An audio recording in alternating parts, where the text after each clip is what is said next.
Bonsoir à tous et bienvenue dans Entre deux News sur les antennes de Reflet TV. Cela fait un an que Robert Begremambé est à la primature, un mandat chargé de réformes et de défis majeurs. Nous nous pencherons également sur la grève des enseignants avec des mesures de sanctions annoncées par le gouvernement ivoirien. Enfin, la ACA, Haute Autorité de la communication audiovisuelle, sonne l'alarme contre les pratiques illégales de diffusion audiovisuelle. Nos consultants de ce soir, Pulcherik Balé et Guillaume Bateau, qui va nous rejoindre au cours de cette émission, vont enrichir les échanges par leurs analyses. Bonsoir à tous, bonsoir chers téléspectateurs, bonsoir Pulcherik Balé. Bonsoir. Sidi. Alors tout de suite, le premier sujet, Dr Begremambé Robert est Premier ministre de Côte d'Ivoire, ça fait maintenant 365 jours, c'était hier. Alors après un an à la primature, est-ce qu'on peut dire que Robert Begremambé a répondu aux attentes des Ivoiriens ou a-t-il déçu les Ivoiriens sur certains points ou dans certains domaines? Ok. D'abord, c'est important de relever que ces bilans-là sont nécessaires et que ça ne devrait pas être seulement le Premier ministre qui fasse un bilan. Parce que dans l'actualité, on a coutume de voir le chef de l'État à certaines périodes de l'année venir faire un bilan, le Premier ministre aussi, mais les autres, comme le vice-président, le haut représentant, tous ceux-là devraient aussi faire un bilan pour que le peuple voit ce qu'ils font véritablement. Parce que jusqu'à présent, nous, on n'a pas encore constaté le travail qu'ils font. Maintenant, il y a eu par le passé des cas avec Amadou Gon Coulibaly qui, chaque année, faisait des bilans devant la presse nationale. Oui, en sa qualité de Premier ministre. Exactement. Oui, c'est ce que je disais. Ça ne devrait pas être seulement les premiers ministres qui nous présentent des bilans, mais les autres aussi. Parce qu'ils sont payés avec l'argent du contribuable et on veut bien voir leur utilité. Voilà. Maintenant, pour ce qui concerne la question que vous m'avez posée, on va dire que le bilan est mitigé, mais nous sommes déçus à 90%. Les 10%, c'est par rapport à la CAN. C'est lui qui a organisé la CAN et la CAN a été un succès, même si on sait qu'il y a des défaillances qui ont été relevées. Dans l'ensemble, ça a été un succès et ce succès ne lui est pas entièrement imputable. En tant qu'organisateur, c'est normal qu'on le félicite, mais il y a eu une certaine mobilisation du peuple ivoirien qui a contribué à cette victoire. Et on voudrait vraiment, en sa qualité de Premier ministre, que pour cet aspect des choses, il s'investisse aussi sur ce qu'on pourrait appeler notre canne politique, c'est-à-dire la présidentielle qui arrive. De la même manière qu'on a réussi à créer l'engouement de tous les Ivoiriens, de cette même manière, ça devait être un souci de créer aussi l'engouement des Ivoiriens autour de la présidentielle, notamment en créant les conditions pour assainir l'environnement électoral de sorte à mettre tous les Ivoiriens en confiance. Parce que depuis 2020, le taux d'abstention va en croissant. Et ça, c'est dangereux, c'est pas bon du tout. Donc, vraiment que par rapport à comme ils ont fait pour la CAN, ils puissent aussi s'investir dans ce domaine. Maintenant, au plan social, là, la déception est totale. J'ai vu un peu l'article qui a été fait sur ce bilan hier. Et on parle de cherté de la vie qui aurait baissé. Bon, moi, je ne sais pas sur quels indicateurs ils se sont basés, mais nous, on va dire que la cherté de la vie a plutôt augmenté. Et cela dans tous les domaines. Dans la santé, dans l'éducation, dans tous les domaines, dans l'alimentation. Est-ce que vous pouvez donner des exemples pour qu'on puisse mieux vous comprendre, nos téléspectateurs, en prenant des exemples dans chaque domaine précis? Oui, ça, ce n'est pas un problème. Vous prenez par exemple le transport. Ils ont augmenté les péages. Ça a augmenté le transport. Avec la dernière augmentation aussi du carburant, le transport a augmenté. Et comme on ne fait pas de contrôle comme il se doit, même les plafonnements qui ont été décidés avant lui n'ont jusque-là pas été appliqués. Donc, on ne peut pas dire que la cherté de la vie a baissé. Voilà. Et bon, ça c'est pour l'alimentation, je parlais des plafonnements. Mais même quand on prend la santé, la dernière fois je disais, tout ce qui a été énoncé comme gratuité, en réalité dans les hôpitaux, on paye pour tout. Même on dit les enfants de 0 à 5 ans, c'est gratuit, on va payer pour leur consultation. Du coup, il y a beaucoup de décisions qu'on prend, qu'on n'applique pas. Il faut donc un contrôle. Oui, mais ça, c'est vraiment dans tous les domaines.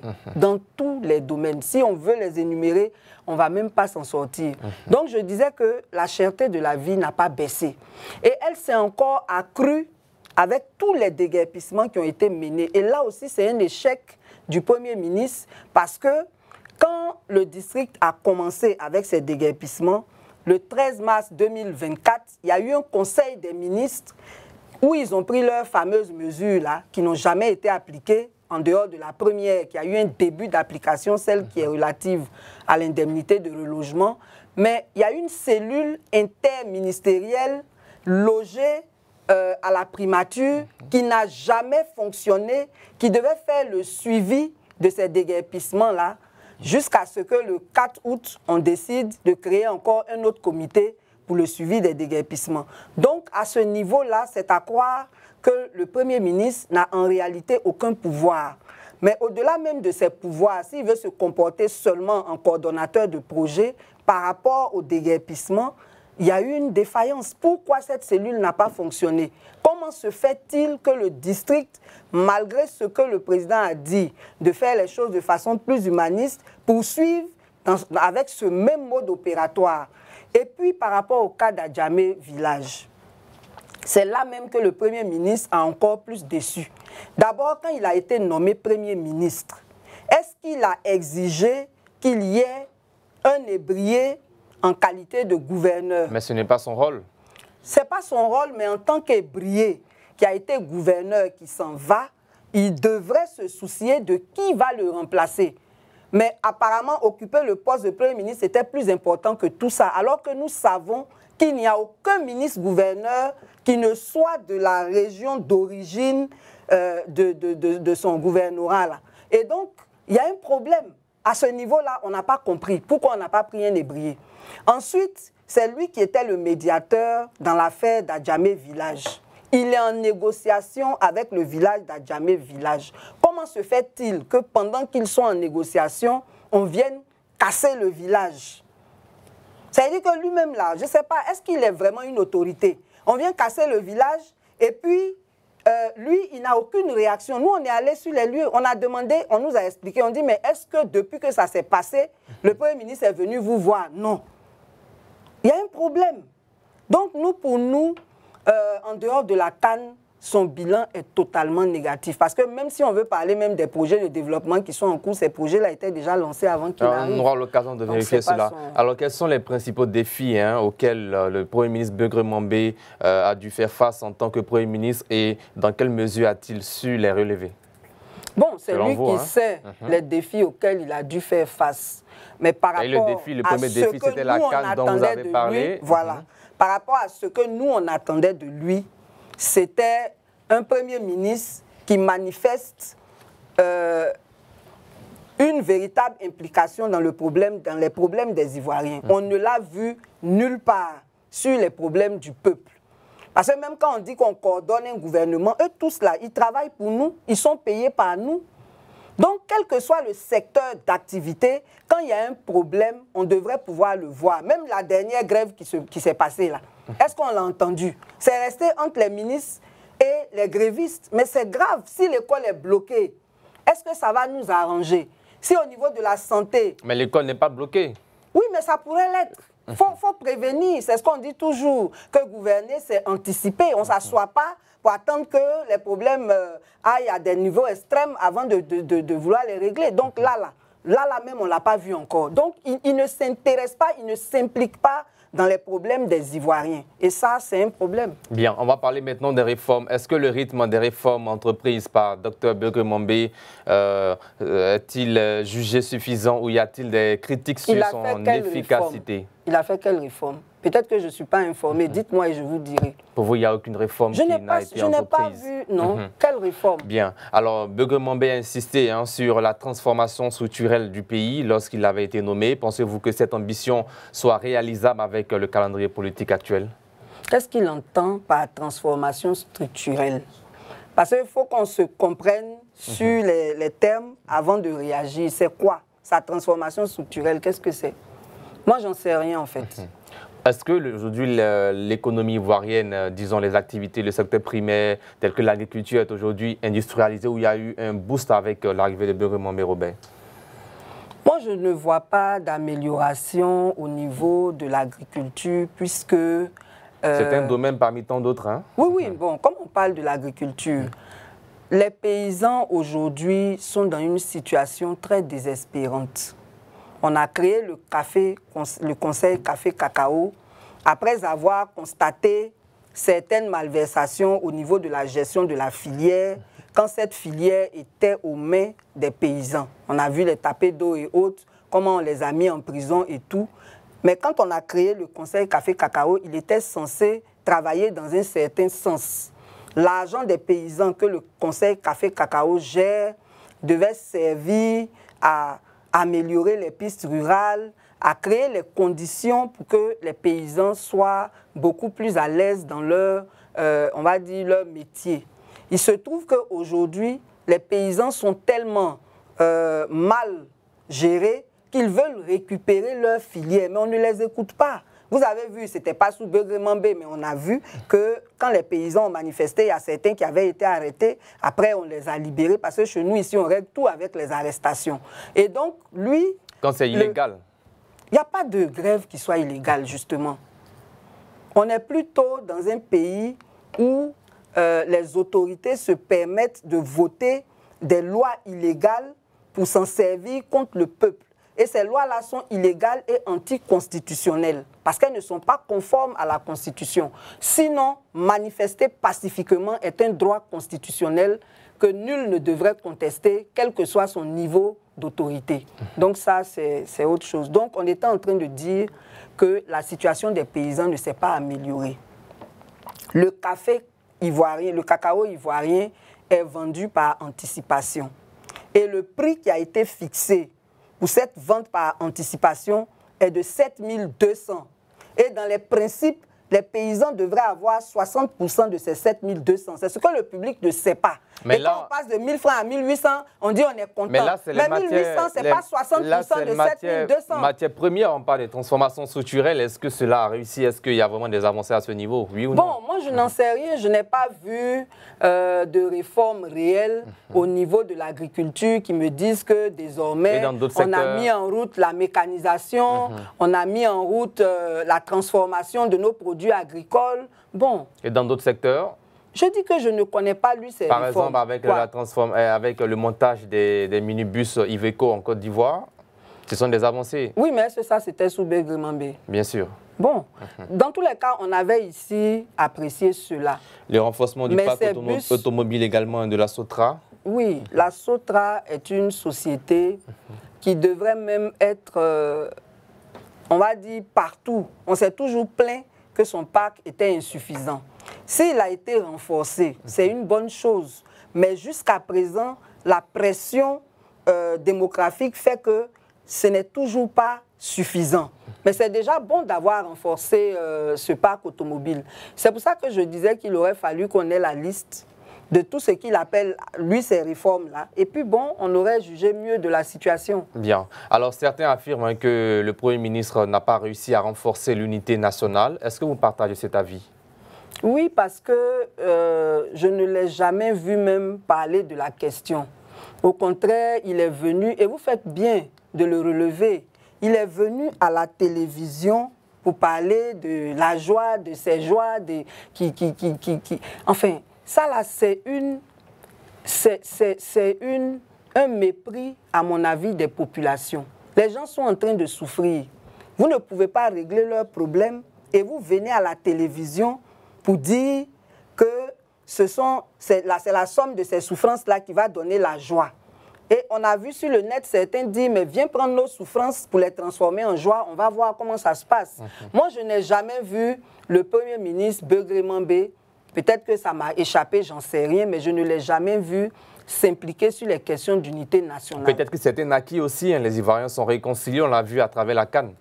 Non, c'est ce que les gens prétendent. Et c'est une très mauvaise analyse que de comparer, d'utiliser la CAN comme un exemple pour l'unité nationale. Alors, mais qu'est-ce qui vous dit qu'il n'y a pas d'unité nationale présentement en Côte d'Ivoire, qu'il n'y a pas de cohésion entre les peuples? C'est même pas compliqué. On parle d'unité nationale et de réconciliation parce qu'il y a eu des crises en Côte d'Ivoire. Des crises dont les passifs n'ont pas été bien gérés.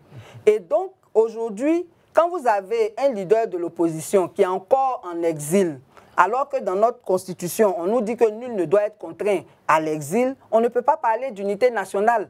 Parce que ce leader qui est en exil là, il a ses parents, il a ses militants qui ne peuvent pas participer à cette unité nationale tant qu'il est là-bas. La Côte d'Ivoire n'a pas interdit à un leader de ne pas venir au pays. Même les derniers exilés qui sont venus là, il y a certains qui ont été emprisonnés, qui sont encore en prison. On a vu Charles Blé Goudé, la CPI, qui est rentré en Côte d'Ivoire, oui, Laurent Gbagbo et bien d'autres personnalités politiques. Justement, à propos de CPI, on est en train de parler d'unité nationale. À propos de CPI, il y a un camp qui a été jugé et acquitté, l'autre camp n'a pas encore été jugé. Mais est-ce que c'est le rôle du Premier ministre? Les victimes ne sont pas aussi indemnisées. Les victimes de tous les camps n'ont pas encore été prises en charge. Donc cette affaire d'unité nationale-là, ça concerne beaucoup de choses. Le premier garant de l'unité nationale, c'est le président de la République. Maintenant, le Premier ministre, dans son rôle, peut donner des conseils au président de la République, il peut prendre certaines initiatives pour renforcer cette unité, mais ce n'est pas en supprimant le ministère de la Réconciliation, ce n'est pas aussi la CAN. C'est devenu un département. Oui, un département qu'on a fondu dans le ministère de la Solidarité. Mais je veux dire qu'il y a des actes majeurs à poser. Pour qu'il y ait l'unité nationale, il faut que tous ceux qui ont été partie des derniers conflits s'asseyent autour d'une table pour parler. Donc il faut ce fameux dialogue national que et la société civile et l'opposition demandent. Les gens se parlent franchement, ils trouvent des solutions pour que dans l'application de ces solutions-là, chacun prenne sa part. Donc pour qu'il y ait unité nationale, il faut qu'il y ait un dialogue. Pour qu'il y ait unité nationale, il faut qu'on reconnaisse qu'il y a encore des problèmes importants en suspens qu'il faut régler. Quand vous dites dialogue, dialogue entre qui? Les partis politiques ou partis politiques, société civile? Dialogue entre le pouvoir en place, l'opposition et la société civile. Donc entre tous les Ivoiriens. Parce que tous ceux que j'ai cités là, ils sont représentatifs de la société ivoirienne. Bien. Alors prochaine étape, la lutte contre la corruption semble avoir ralenti sous son mandat. Pourquoi selon vous? Bon, est-ce que ça a ralenti? Selon les chiffres de la Haute Autorité pour la bonne gouvernance. La Haute Autorité, même, il y a beaucoup de choses à dire sur elle. Ce que je veux dire, c'est qu'on nous donne beaucoup de chiffres. Et ces chiffres-là ne reflètent pas la réalité. Si effectivement la corruption avait baissé, quand on a eu les rapports de la Cour des comptes, et puis tous les détournements qu'on voit qui ne sont pas punis là, on ne peut pas dire que la corruption a baissé. Par rapport à quoi? Les chiffres là même sont élaborés sur quelle base? Ce que nous on constate, c'est qu'il y a une impunité. C'est qu'il y a des gens qui détournent des milliards qui ne sont pas punis. C'est que le rapport de la Cour des comptes a fait état de certains détournements. Parce que tout ça, c'est la corruption aussi. Voilà. Donc, nous, on estime, nous, en tout cas, dans la pratique, on est confronté au quotidien à la corruption, avec les raquettes, avec les services publics qui se monnaient, alors que cela ne devrait pas être. Donc, même dans les concours, partout, il y a la corruption. Donc, les chiffres peuvent dire ce qu'ils veulent, mais dans la réalité, nous, on ne voit pas d'amélioration. Au contraire, ça empire. Alors, au niveau des chiffres, la Côte d'Ivoire a un score de 36 sur 100, où 0 est perçu comme extrêmement corrompu et 100 qui est très peu corrompu. Alors, quel commentaire sur ces chiffres-là? Non, je viens de vous dire que nous, les chiffres, ce n'est pas qu'ils ne soient pas importants, mais tout dépend de la base sur laquelle on les élabore. C'est des chiffres aussi internationaux, de Transparency International. Oui, s'ils estiment que ça a baissé, c'est bien, mais dans la pratique, là, nous, on ne voit pas cela. C'est ça aussi. Alors, dans le domaine de l'économie, quelle avancée concrète peut-on attribuer à Dr Begremambé au bout d'un an d'exercice? J'en sais rien. Pour vous, est-ce que l'économie ivoirienne va mieux? L'économie ivoirienne, à quel niveau on l'évalue? Au plan macroéconomique, on a la macroéconomie, on a la microéconomie. Bon, au plan macroéconomique, c'est eux qui disposent de toutes les données pour pouvoir faire leurs statistiques et c'est ça qui donne lieu aux chiffres qui nous étonnent. Au plan microéconomique, nous, on ne voit pas réellement des avancées économiques dont on parle. Quand on prend même simplement l'entrepreneuriat, il y a beaucoup d'Ivoiriens qui ont cru en l'appel du gouvernement. qui sont venus de l'étranger, qui ont investi. Actuellement où je vous parle, il y a un jeune qui s'appelle Élisée Kwasi. Il est en prison. Il est en prison, on ne l'a pas encore jugé, mais depuis plus d'1 an, il est en prison et simplement parce que le système des affaires n'est pas géré de façon claire, de façon objective. C'est-à-dire? Lui, il a eu des problèmes avec ses clients. Il est allé à la justice, il a obtenu un papier qui dit que pendant qu'on est en train de faire l'audit, il ne peut pas être l'objet de poursuites. Et c'est malgré cela qu'on l'a emprisonné. On a le cas des VTC. Les gens étaient avec leurs clients. D'abord, ce n'est pas des entreprises qui se sont mises sur le marché dans la clandestinité. Elles ont satisfait certaines exigences pour pouvoir fonctionner. Elles n'ont pas de problème avec leurs clients. L'État lui-même décide de mettre fin à cette collaboration entre eux, à leur contrat, mais sans prendre de mesures pour garantir que les souscripteurs entrent dans leurs fonds, alors que ce n'est pas la première fois. Alors, ça s'est déjà passé à les gens d'agro-business. Dans le climat des affaires, que proposez-vous donc au Premier ministre Begremambé? Non, ce qu'on propose, c'est d'abord même de faire en sorte que par rapport aux impôts, les nouveaux entrepreneurs ne soient pas asphyxiés. Parce que nous, on a reçu des plaintes selon lesquelles, quand les gens s'en vont se déclarer aux impôts, avant même qu'ils ne démarrent leurs activités, on les soumet au paiement de l'impôt. Alors que soit on aurait pu donner un délai de carence, soit on aurait pu les faire payer à partir du démarrage de leurs activités. Donc ça déjà, ce n'est pas bon pour l'environnement des affaires, ce n'est pas bon pour l'entrepreneuriat. La deuxième chose, c'est que quel que soit le secteur d'activité, quand on a des décisions à prendre, il faudrait associer les acteurs du secteur. Alors que dans la plupart des décisions qui sont prises, on n'associe pas les acteurs du secteur. Et du coup, ce n'est pas productif. Quand on prend par exemple cette affaire de plafonnement des prix pour lutter contre la cherté de la vie, les prix ont été plafonnés sans avoir associé les commerçants. Donc si moi... Mais il y a des organisations qui sont associées, hein, les consommateurs, on a également le Conseil national de la lutte contre la vie chère, tout ça. Bon, moi je ne peux pas parler pour toutes ces organisations. C'est elles qui savent quel rôle elles jouent. Nous, on s'en tient au résultat. Mais si le résultat, c'est que... Si le boutiquier X ne respecte pas les prix donnés par le gouvernement ou le ministère du Commerce, à qui la faute? Avant le respect des prix, il y a la pertinence des prix même plafonnés. Je vous prends un exemple que j'ai déjà donné sur ce plateau. Le sac de riz, le sac de sucre blanc coûte 56 000. Quand vous divisez 56 000 par 50 kilos, ça vous donne 1112 francs le kilo. Et puis on dit à ce commerçant-là de plafonner ça à 950 francs. Où est la logique dans ça? Les commerçants ne sont pas des philanthropes, ils veulent faire des bénéfices. Mais moi, je ne peux pas acheter mon kilo à 1112 francs et puis vous allez venir plafonner ça à 950 francs. Je ne peux pas le respecter. C'est pour le bien de la population. C'est pareil pour l'huile. C'est pour le bien de la population, vous qui luttez contre la vie chère. Mais ce que je suis en train de vous dire là, je n'ai pas dit que ce n'est pas pour le bien de la population, mais si on veut vraiment faire du bien à la population, il faut réfléchir pour pouvoir trouver des solutions qui soient applicables. Bien. Mais quand on prend des solutions qui ne sont pas réalistes, il y a un problème, ça ne s'applique pas et finalement on ne fait de bien à personne. Donc je disais qu'il faut associer les acteurs du secteur à toutes les décisions qu'on prend. Mais comment se fait-il que ces mêmes prix sont respectés dans les supermarchés?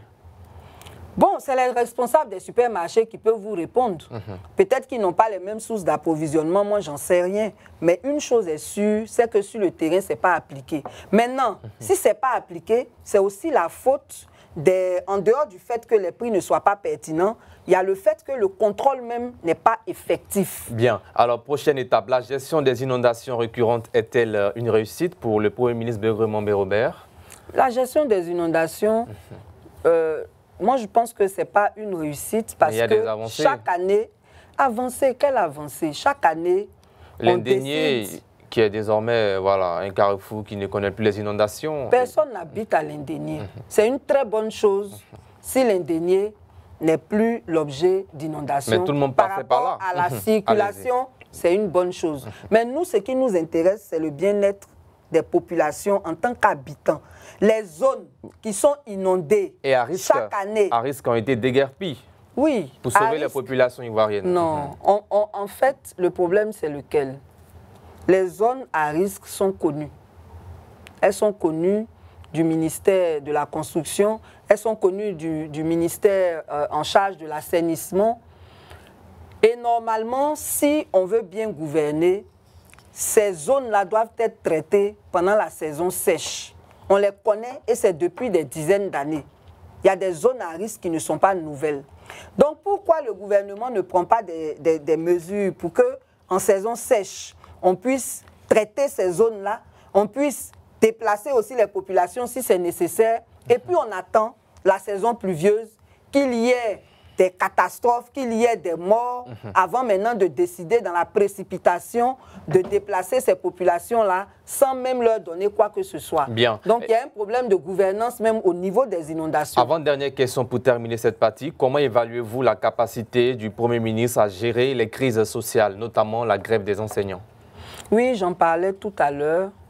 Je n'ai pas entendu qui s'est impliqué dans cette crise. Du coup, il n'est même pas question de sa capacité à les gérer.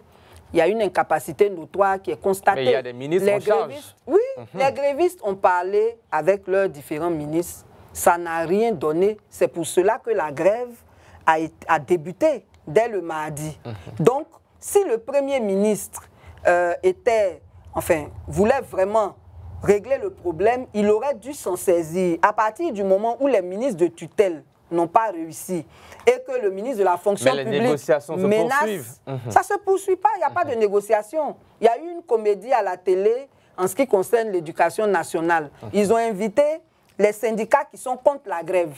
C'est avec ces syndicats qu'ils ont parlé, ils ont montré ça à la télé, les gens ont fait des déclarations, mais on n'a pas vu les grévistes là eux-mêmes parler avec la ministre, on ne les a pas vus faire des déclarations à la télé. Donc du coup, tout ce qu'on a vu à la télé... La situation est mal gérée par le gouvernement actuel, dirigé par Dr Begremambé Robert. Quand ces ministres n'arrivent pas à gérer une situation, ils devraient s'en saisir. Alors, il n'a rien fait. Dernière question pour terminer cette partie. Quel bilan faites-vous du leadership de Dr Begremambé en matière de gouvernance locale et de décentralisation? Et puis, quelle comparaison, quelle différence y a-t-il entre sa gouvernance et celle de ses prédécesseurs? Bon, franchement, moi, je ne lui vois aucun leadership positif parce que, comme je vous l'ai dit, en dehors de la CAN, on ne l'a pas vu mener des actions qui nous rassurent sur sa capacité à s'impliquer dans les problèmes des Ivoiriens. J'ai parlé du cas d'Adjamé Benjerville, j'ai parlé du cas des déguerpissements en général. Voilà que pour les enseignants, il n'est même pas capable de se saisir du dossier. Donc, moi, je pense que c'est un poste, en tout cas, on a vu un Amadou Gon Coulibaly très fort. Je ne sais pas quel est le problème de Begremambé. Monsieur Patrick Achi aussi avait un leadership assez fort. Ahmed Bakayoko avant. Voilà, mais lui, franchement, je pense qu'il y a un problème. Je ne sais pas s'il a réellement des pouvoirs. Mais bon, on ne voit rien, franchement. Bien, c'est vous qui le dites. C'est moi qui le dis. Place maintenant au deuxième sujet de cette émission. Grève des enseignants et sanctions prévues par le gouvernement ivoirien. Selon ce que nous aurions lu dans la presse ivoirienne, le gouvernement ivoirien a annoncé qu'il ne payerait pas les jours non travaillés des enseignants grévistes. Pensez-vous que cette décision est juste si elle est avérée? Elle n'est pas juste pour plusieurs raisons. La liberté syndicale et le droit de grève sont légaux. C'est-à-dire qu'on ne se lève pas comme ça pour entrer en grève. Quand on veut entrer en grève, on dépose un préavis.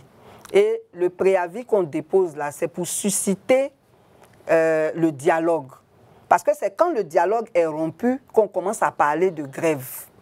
Et les enseignants, si je prends leur cas, on dit qu'ils avaient eu des échanges avec la ministre. Ils étaient dans l'attente d'un atelier pour valider des dernières décisions. Et c'est cet atelier qui ne venait pas.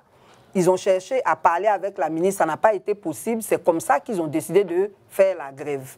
Maintenant, entre la période du préavis et la mise en application de la grève, normalement, il y a des échanges qui se font. Il se trouve que dans leur cas, au lieu de discuter avec les grévistes, la ministre a plutôt discuté avec ceux qui sont contre la grève. Bon, quand c'est comme ça, on ne peut pas avoir de résultat. Et la grève est en cours. Donc, à partir du moment où la grève est un droit, il n'est pas normal qu'on fasse des prélèvements sur les salaires parce que les gens auraient grévé. Maintenant, comme nous sommes en Côte d'Ivoire, sous le ministre... Dans un pays des droits. Non, justement. À mon avis, on n'est pas dans un État même. Parce qu'un État est basé sur la justice et sur le droit. Comme et en ça Côte d'Ivoire, pas. Non, il y a la justice. Non, non, pas du tout. Et donc, pour revenir à ce que je voulais dire, c'est que quand le président Ouattara était Premier ministre, il y a une loi qui a été prise en 1992 pour, dit-on, encadrer la grève dans les services publics. Et dans cette loi, on dit que pour faire une grève, il faut avoir l'autorisation du Premier ministre. Et c'est lui qui était Premier ministre à l'époque. Depuis quand un Premier ministre va-t-il autoriser une grève? Ça veut dire que c'est une loi liberticide, une loi qui va à l'encontre de la liberté syndicale et du droit de grève, qui n'aurait pas dû exister. Donc, quand les gens faisaient la réforme du statut général de la fonction publique, ils ont demandé que cette loi-là soit abrogée. Ça ne l'a pas été. Ça, c'est le premier point. Et c'est cette loi que les gens veulent utiliser maintenant, notamment le ministère de la fonction publique, pour réprimer les grévistes. En temps, il faut préciser qu'en 2019, et ça aussi, ça fait partie de l'une des revendications, les enseignants avaient grévé. Vous faites une grève, ou du moins avaient fait la grève, on ne dit pas gréver. Pour une grève de 3 jours, on prend le salaire de tout un mois d'un enseignant. Pour une grève de 2 jours, on peut prendre même la moitié de son salaire. Donc, il y a eu des ponctions démesurées. Si vraiment ils veulent faire des ponctions par rapport à la grève, il serait bien qu'ils s'en tiennent au jour effectivement où les gens ont fait la grève, mais qu'il n'y ait pas de ponctions démesurées, parce que dans les 8 revendications des enseignants, il y a le reversement des ponctions abusives qui avaient été faites en 2019. Donc, conclusion, il n'est pas dans leur droit de faire cette ponction parce que la grève est un droit. À partir du moment où c'est un droit, ça ne devrait pas être sanctionné. Merci Pucherik Balé. Nous avons été rejoints dans cette émission par Guillaume Bateau. Nous sommes dans la deuxième partie de cette émission, grève des enseignants, des sanctions prévues pour les grévistes. Guillaume Bateau, le gouvernement a annoncé qu'il ne payera pas les jours non de travail des enseignants grévistes. Pensez-vous que cette décision est-elle juste? Non, elle n'est pas juste. Pourquoi? Ben, écoutez, le gouvernement ne doit pas attendre que les enseignants soient obligés d'aller en grève pour dire qu'il va leur retirer de l'argent. J'ai écouté le porte-parole du gouvernement pour dire que ce sont des jours non payés. Non, mais je pense que ce n'est pas juste. C'est pas juste. Il faut pas amener les enseignants à durcir leur position. Je crois que si le gouvernement lui-même appelle à la discussion, c'est que je pense qu'il a le souci de voir les problèmes être réglés. Et ce n'est pas comme ça qu'on règle les problèmes, en faisant des ponctions sur les salaires. Je pense que ce n'est pas la bonne méthode. Il faut recevoir les syndicalistes, il faut discuter avec eux, il faut voir avec eux ce qui est possible de faire maintenant, ce qui n'est pas possible de faire maintenant, ce qui est possible de faire. Et ces syndicalistes ne sont pas des va-t-en-guerre. Moi, je les connais tous, pratiquement tous personnellement. C'est des gens raisonnables qui peuvent comprendre que pour une telle mesure, le gouvernement n'est pas l'entièreté des solutions au moment où on parle. Mais si on leur explique ce qui peut être fait aujourd'hui et ce qui sera fait progressivement, je pense qu'ils comprendront et ils reprendront. Mais aller faire des ponctions sur les salaires, ce n'est pas la meilleure solution. Bien, Pucherik Balé, les enseignants reprochent au gouvernement de ne pas avoir répondu à leurs revendications salariales. Est-ce un problème de dialogue ou de priorité budgétaire selon vous? C'est d'abord un problème de dialogue. Parce que si c'était un problème de priorité budgétaire, on les aurait reçus, on aurait écouté leurs revendications et on aurait vu ce qui est faisable dans le budget actuel et ce qui est faisable plus tard. Mais il n'y a même pas de dialogue, c'est ce que je vous dis. Les grévistes que nous avons vus sur la RTI ne sont pas, enfin, les grévistes, les responsables syndicaux que nous avons vus sur la RTI ne sont pas les grévistes. Ça veut dire qu'il n'y a pas eu de dialogue avec les grévistes. Donc c'est un problème de dialogue et il est souhaitable qu'ils le règlent au plus tôt parce que nous ne voulons pas d'année blanche cette année. Est-ce que les risques de sanctions contre les grévistes pourraient-ils aggraver la crise dans le secteur éducatif? Bien entendu. Si vous ne vous entendez pas avec votre employé et qui cherche à vous rencontrer et que vous faites tous vos efforts pour le contourner et qu'il est obligé de recourir à la grève et qu'au lieu de discuter, vous cherchez à réduire ces revenus qui sont déjà assez maigres. C'est pourquoi d'ailleurs il demande cette prime à l'incitation. Alors, ça ne peut que aggraver la situation. Je veux rappeler que, comme je l'ai dit, les syndicalistes qui sont face au gouvernement ne sont pas de nouveaux venus. Ce sont des gens aguerris, des gens expérimentés. Le porte-parole, le camarade Biblé David, qui est le secrétaire général de la centrale Dignité, et ces camarades que je vois là sont... Donc le gouvernement a plutôt intérêt à s'asseoir. Voilà. Moi je crois que ces vieilles méthodes de contournement, de tentative de discrédit qu'on veut jeter sur les syndicalistes, ça c'est des méthodes qui sont dépassées sur l'année. Les syndicalistes aussi ont intérêt à avoir une unité en leur sein. Mais écoutez, dans un pays, vous ne pouvez pas... S'il y a des gens qui n'ont pas envie de progresser, vous ne pouvez pas les obliger. Chacun est libre de faire ce qu'il veut. Mais ce qui est sûr, c'est qu'il y a des gens qui ont lancé un mouvement de grève, même si on constate que dans le primaire, la grève n'est pas beaucoup suivie, on voit que dans le secondaire est complètement paralysé.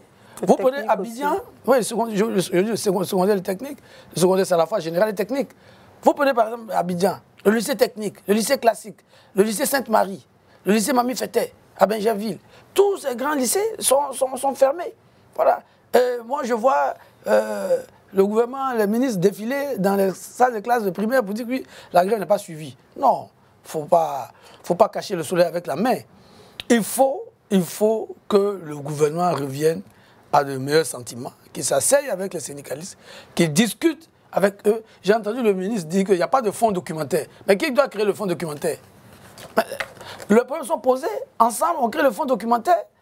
On voit le nombre d'enseignants. Les primes qu'ils réclament, les montants qu'ils réclament, on fait les calculs avec les services du gouvernement, je veux dire, du ministère de l'économie et des finances, de la fonction publique, des questions nationales, et on aura le fonds documentaire. Qu'est-ce qu'on appelle fonds documentaire? Non, il n'y a pas de fonds documentaire. Oui, c'est une grève illégale. Oui, non, il ne faut pas. Ceux qui sont en face d'eux ne sont pas des apprentis syndicalistes. Ce sont des syndicalistes chevronnés qui ont fait leurs preuves. J'ai entendu aussi dire qu'il y a eu des...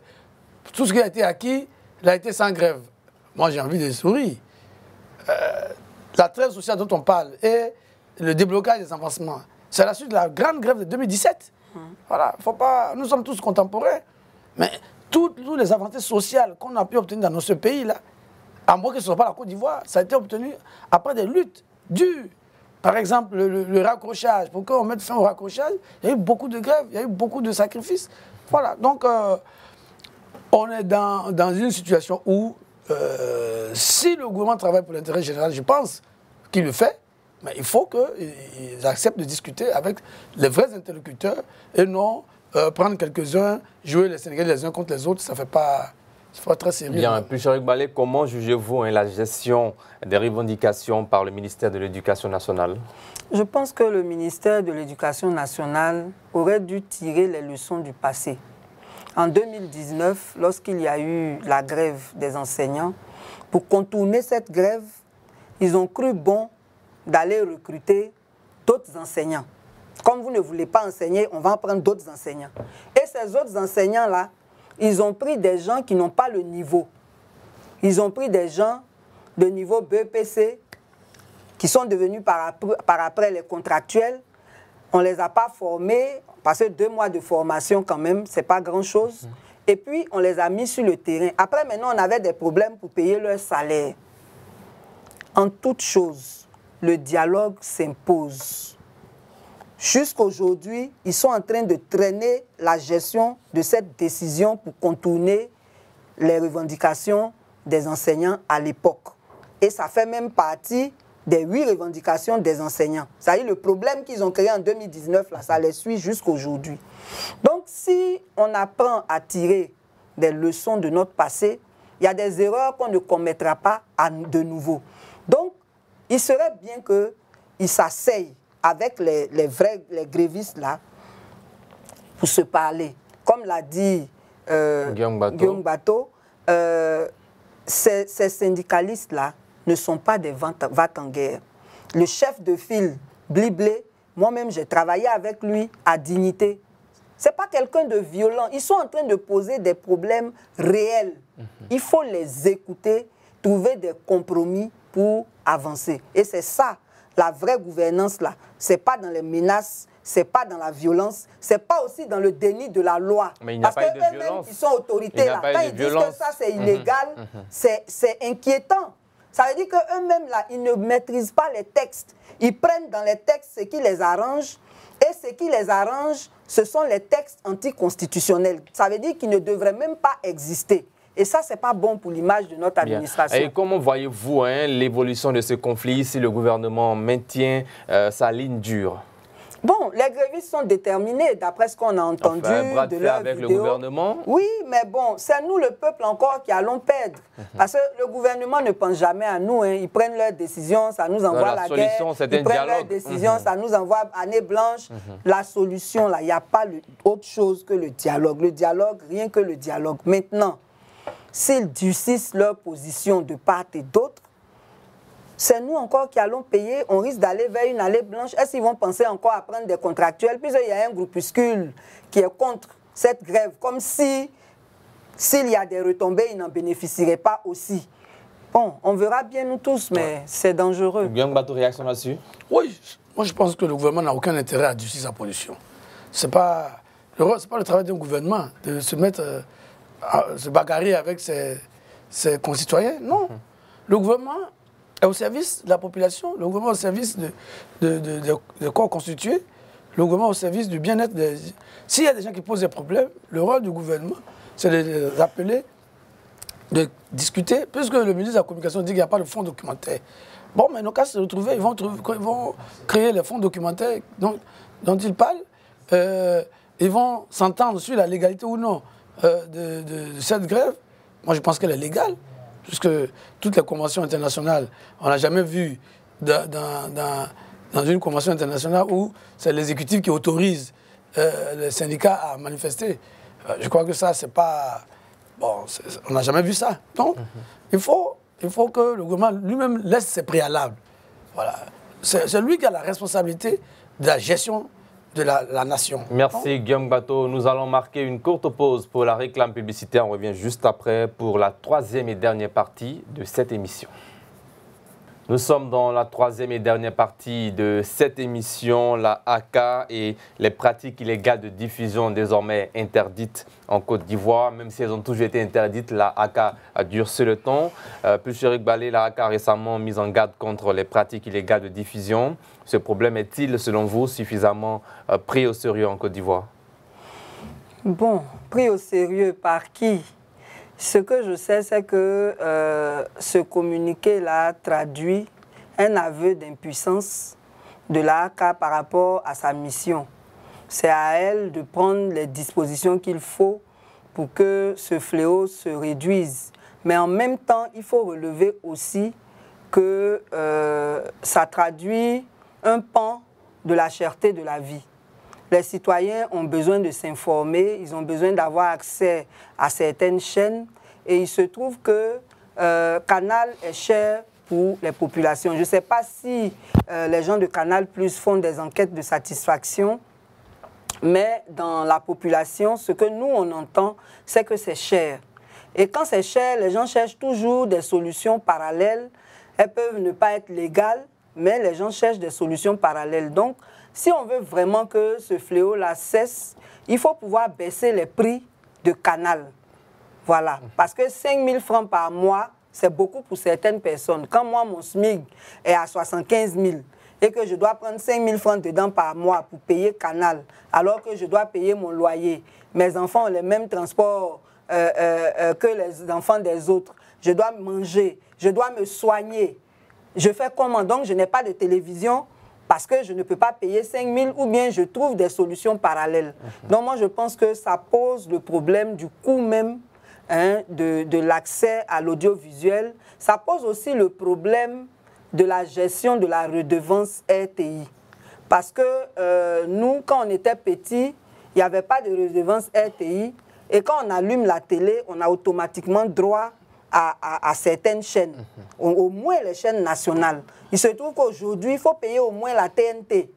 Bon, il y a un problème. Donc tout ça, c'est devenu trop cher pour la bourse des populations, du coup. Donc aujourd'hui même, le citoyen qui n'a pas une télévision, qui utilise l'électricité obligatoirement, il paye la redevance. Oui, malgré ça, il paye, oui. Bien, alors Guillaume Bato, dans le communiqué, la Haute Autorité de la communication audiovisuelle ACA constate que des contenus audiovisuels sont diffusés ou distribués sans avoir, en tout cas, obtenu l'accord des titulaires de droit ou ayant droit. Cette diffusion ou distribution qui est le fait de personnes morales ou physiques exerçant dans le secteur de la communication audiovisuelle sans autorisation de la ACA se caractérise notamment par le partage du signal des programmes ou des chaînes par le câble ou la fibre, communément appelé système araignée.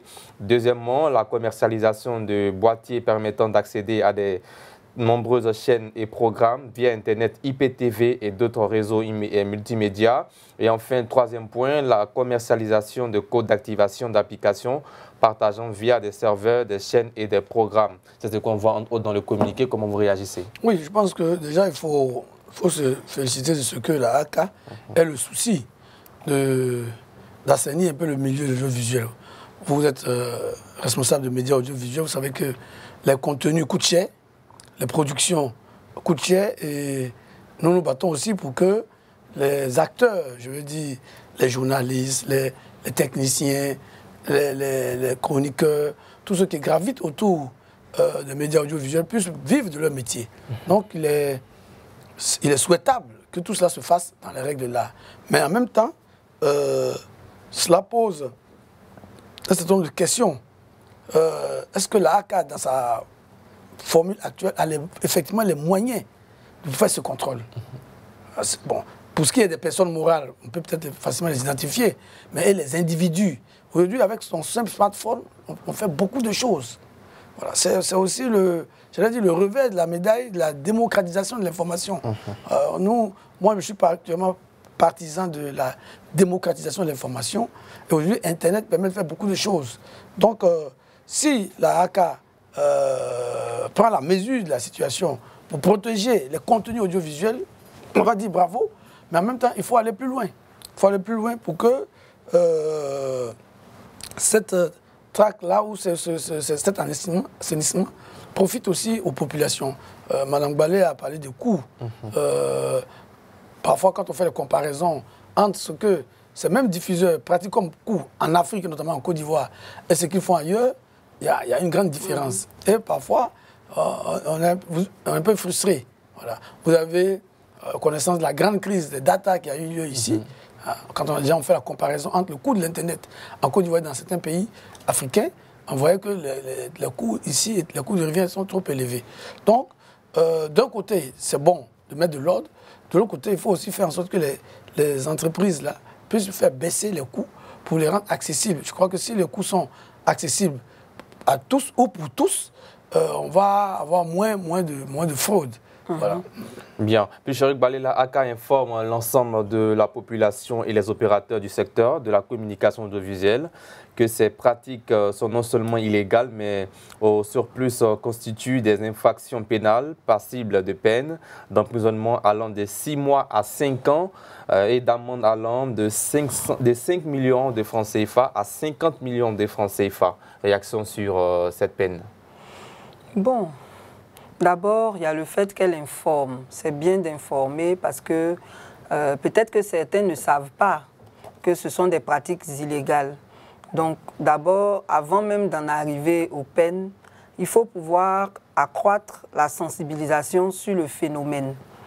On a déjà dit qu'il faut baisser les coûts. Quand on prend l'exemple des sociétés de téléphonie, par exemple, on sait comment on a commencé, hein. On payait un kit à 25 000. Aujourd'hui, c'est gratuit. Voilà, ça veut dire qu'il y a des efforts qui peuvent être faits. Maintenant, en plus de renforcer la sensibilisation, il faut aussi définir des peines réalistes.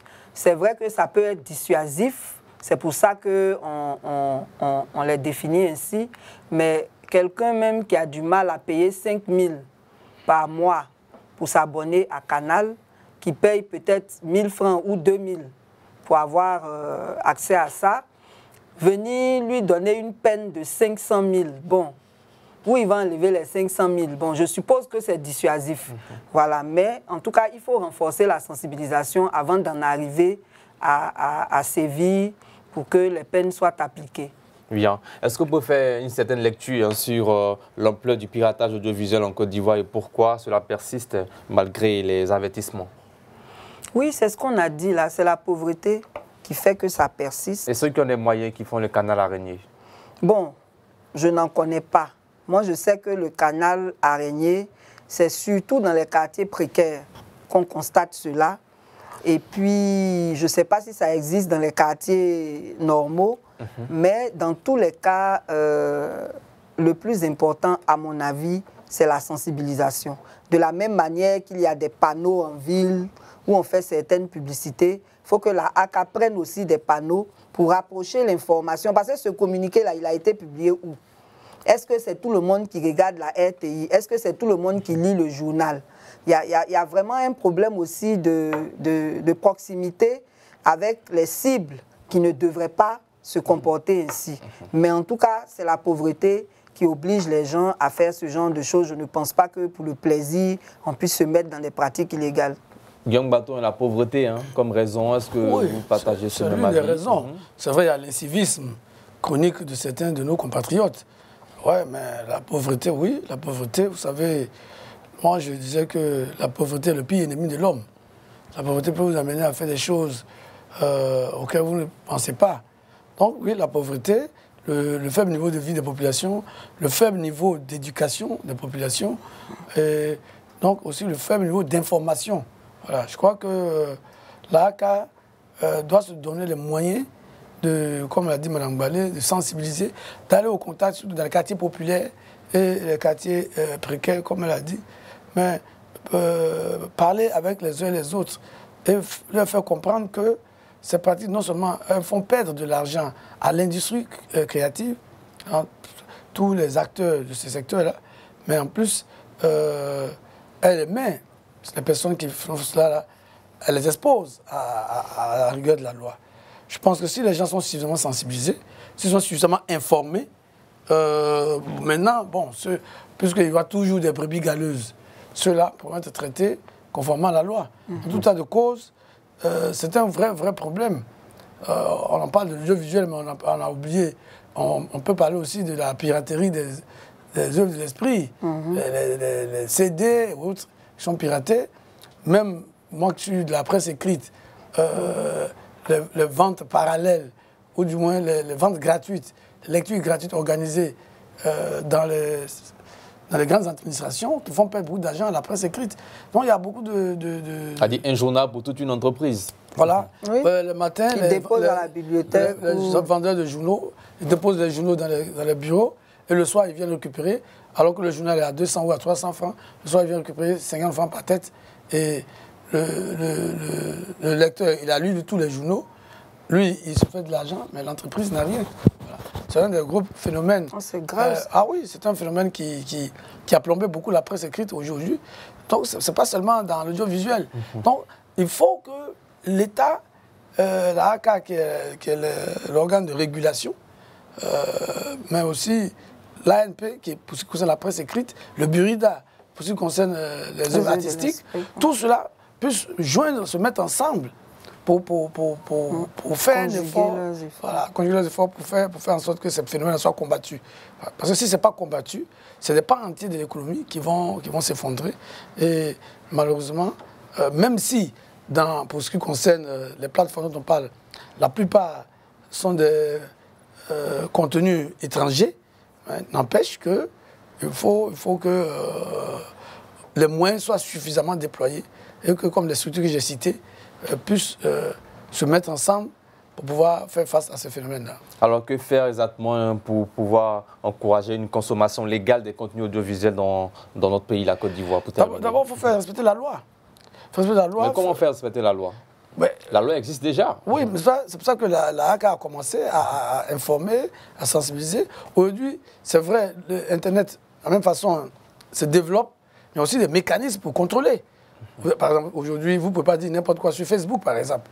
Voilà. Parce qu'il y a la police, la lutte contre la cybercriminalité qui est là, mais ces structures-là doivent être utilisées aussi, mises à contribution pour traquer, ne serait-ce que déjà les gens qui sont en entreprise, en vraie entreprise, pour faire ce travail de pillage-là. C'est plus maintenant tracer les individus et pour pouvoir mettre. Le problème qu'on a souvent, c'est qu'on a de bonnes idées, on a de bonnes intentions, mais les moyens ne suivent pas. Voilà. Pour faire ce travail-là, la HACA, je suppose, a besoin de moyens, de beaucoup de moyens pour faire ce travail. Mais vous allez voir, bon, après le communiqué, au moment où on s'attend à ce que la HACA se déploie sur le terrain, bon, souvent les moyens ne suivent pas. Et c'est ça qui est le drame ivoirien. Bien. Place maintenant au carton rouge.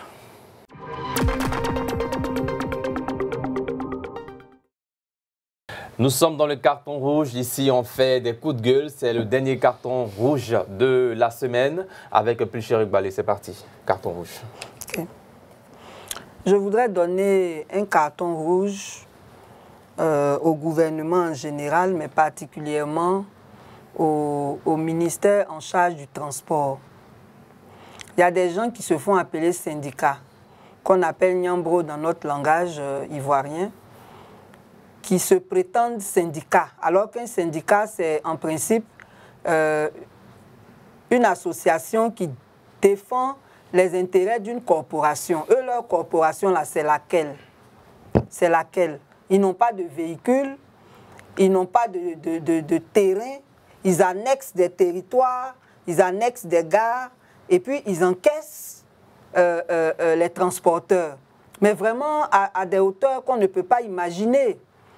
Par exemple, on nous a donné l'exemple de la ligne Atoban-Koumassi. On dit le matin, quand le transporteur arrive, il doit payer 7 000 à ces Nyambro-là avant de commencer. Et sur chaque chargement, après, il va payer 1 000 francs aux heures creuses, il va payer 500. Non, 1 000 francs aux heures de pointe, 500 aux heures creuses.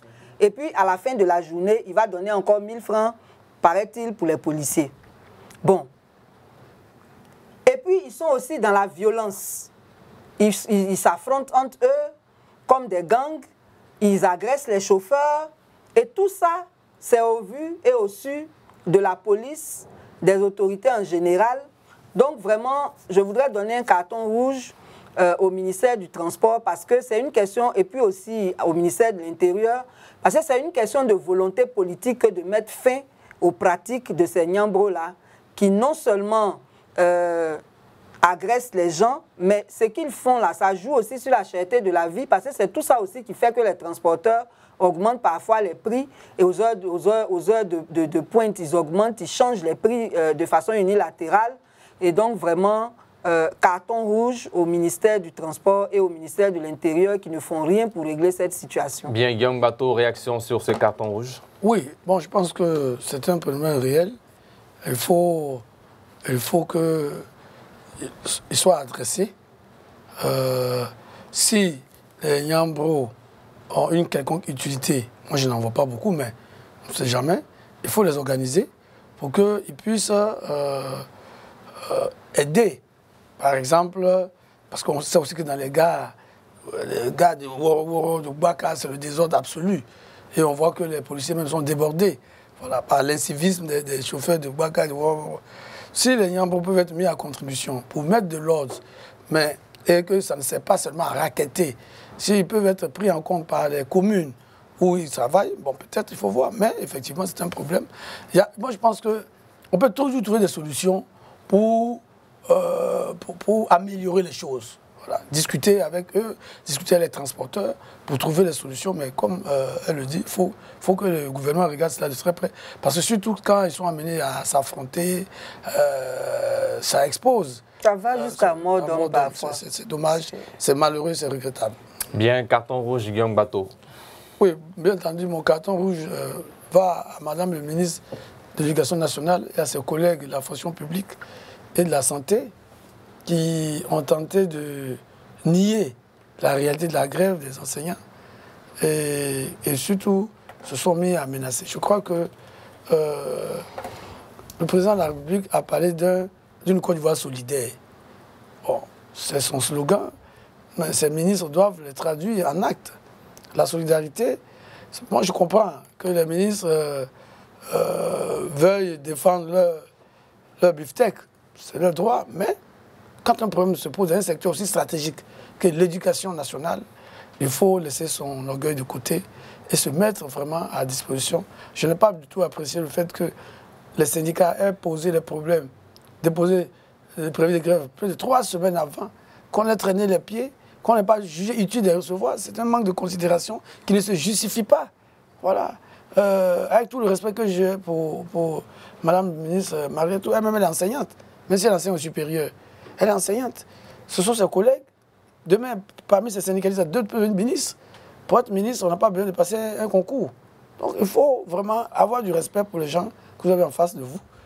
On vous envoie un préavis de grève, recevez les gens, discutez. Mais vous ne réagissez pas et c'est la veille que vous appelez les gens. C'est pas correct. Non, ils ne les ont même pas appelés. Bon, certains ont dit qu'ils ont été appelés la veille. Je trouve que ce n'est même pas correct qu'on attende 3 semaines pour appeler les gens pour dire, et venir après dire qu'il n'y a pas de fonds documentaires. Bien.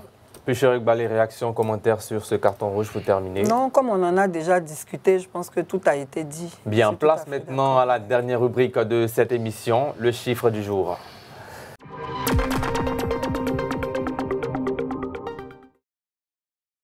Nous sommes dans le chiffre du jour, rubrique dans laquelle je rappelle que nous mettons chaque jour en avant un chiffre en rapport avec la vie de la nation ivoirienne ou de d'autres nations. Le chiffre du jour concerne la Côte d'Ivoire, 5 000. Qu'est-ce que ça vous dit? Kyong Bato, 5 000. Non. Monde universitaire, vous ne voyez pas? Alors, l'opération de libération des chambres illégalement occupées par les étudiants lancée par le gouvernement ivoirien a permis de constater qu'environ 5 000 lits sur un total de plus de 14 000 lits à attribuer aux étudiants étaient occupés soit par des travailleurs et même des fonctionnaires ivoiriens, soit 35% des lits dans les cités universitaires ivoiriennes étaient illégalement occupés. Réaction, commentaire, Guillaume Bato? Je crois que c'est dommage. Des fonctionnaires, hein? Oui, mais où sont les services du centre de CROU? Où sont les services du CROU? Le CROU a démissionné finalement. Je ne sais même pas s'il existe. Pourquoi on parle de démission? Parce que, on va dire que ça, c'est la FESI. Bon, faut pas... Ouais, c'est ça le problème en Côte d'Ivoire. Les gens ne font pas leur travail et ils accusent les autres. Ouais. Voilà. Les fonctionnaires, les travailleurs, vont venir nous dire que c'est la FESI qui les a logés. Mais parfois, pour avoir des chambres, il faut passer par la FESI. Hein? Oh, mais bon, écoutez, ça, ce sont des incantations.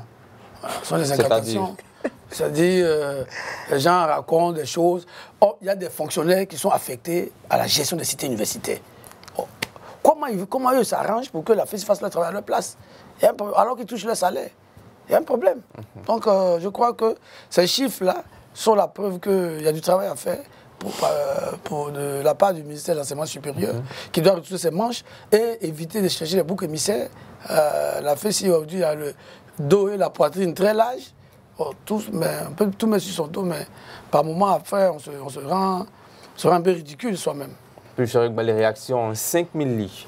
Oui, c'est vraiment une situation qui est très grave quand on sait que des étudiants dorment en amphi. Voilà, déjà les places étaient insuffisantes et donc constater que 35% de ces places-là sont occupées par des personnes qui n'y avaient pas droit. Si on était dans un état normal, le CROU devait être entièrement renouvelé. Les responsables même devraient démissionner parce que c'est la preuve de leur mauvaise gouvernance, c'est la preuve de l'existence de la corruption au sein du milieu universitaire. Donc, moi, je crois qu'il faut qu'on remplace les responsables des œuvres universitaires, qu'on mette des personnes beaucoup plus responsables, beaucoup plus, on va dire, honnêtes, voilà, pour éviter que ce genre de situation se présente à l'avenir. Est-ce que c'est suffisant, juste remplacer ces responsables? Oui, mais c'est déjà ça. Parce que qu'on le veuille ou non, c'est à eux qu'on a confié la gestion de ces chambres. À partir du moment où les objectifs ont été détournés, c'est eux qui devraient en répondre. Voilà. Donc, les remplacer, c'est déjà le premier pas. Parce que les nouveaux qui vont venir sauront que s'ils font la même chose, on va aussi les remplacer. Mais il ne faut même pas seulement les remplacer, il faut les sanctionner aussi. Il faut les sanctionner. Bien. Guillaume Bato, pour terminer, hein, que dites-vous à propos de ces fonctionnaires et salariés ou salariés du privé qui vivent en cité universitaire, qui occupent ces chambres-là? Écoutez, si vous avez un système poreux, les gens profitent. Moi, bon, il faut aussi sensibiliser la population. C'est vrai qu'il y a la responsabilité du coup. C'est vrai. Moi, aujourd'hui, j'ai une famille nombreuse, mais je serais bien content d'être dans une chambre qui va me revenir à 4 000 francs ou à 5 000. Je sais pas, ou bien que je ne vais même pas payer. Voilà. Je veux dire, c'est vrai que leur société est engagée aussi, mais les premiers responsables sont ceux qui sont officiellement chargés de la gestion de ces chambres-là. Bien, pour terminer, plus Chéric Balé, un fonctionnaire, travailleur, disons salarié du privé, en cité universitaire, réaction là-dessus? Bon, je pense que ça doit être des personnes qui ploient aussi sur le coup de la cherté de la vie. Mais parfois, ils ont des véhicules. Hein. Vous pouvez faire un tour en cité universitaire, à l'université de Cocody. Il y a des grosses voitures, voilà. C'est juste que c'est des coûts accessibles et cadeaux, comme on les dit. Bon, il y a un problème d'éducation citoyenne aussi qu'il faut régler. Parce qu'on ne peut pas profiter de tout comme on veut. Il faut un peu de décence. Donc, on ne peut pas être un travailleur et puis venir occuper la place d'un étudiant. Voilà. Qui peine à manger. Qui peine même à se loger d'abord. Il faut dormir quelque part même avant de chercher à manger. Et donc, je crois que ça traduit là toutes les défaillances du système et tout ce qu'il y a à corriger, notamment faire en sorte que les gens soient conscients qu'on ne devrait pas profiter de tout comme ça. Mais en tout cas, la conclusion la plus pertinente, c'est vraiment de remplacer tout cela. Parce que ce qui est mauvais dans notre pays, on découvre des situations, mais on ne sanctionne personne. À partir du moment où on ne sanctionne personne, ça continue. On a dit 5 000 là. Si on veut faire le bilan l'année prochaine, on va trouver 10 000. Parce qu'on en parle et puis c'est tout. Non, on ne devrait pas s'arrêter là. Il faut sanctionner. Merci plus Chéric Balé. Rendez-vous lundi. Merci à vous Guillaume Bato. Rendez-vous la semaine prochaine. Voilà, ainsi s'achève ce dernier numéro de la semaine de Entre deux News. Une semaine riche en débats et en discussions où nous avons essayé de décortiquer les grandes questions qui animent la Côte d'Ivoire, les grandes questions d'actualité. Merci à tous de nous avoir suivis et à très bientôt. Rendez-vous lundi pour un prochain numéro. Portez-vous bien. Bonsoir.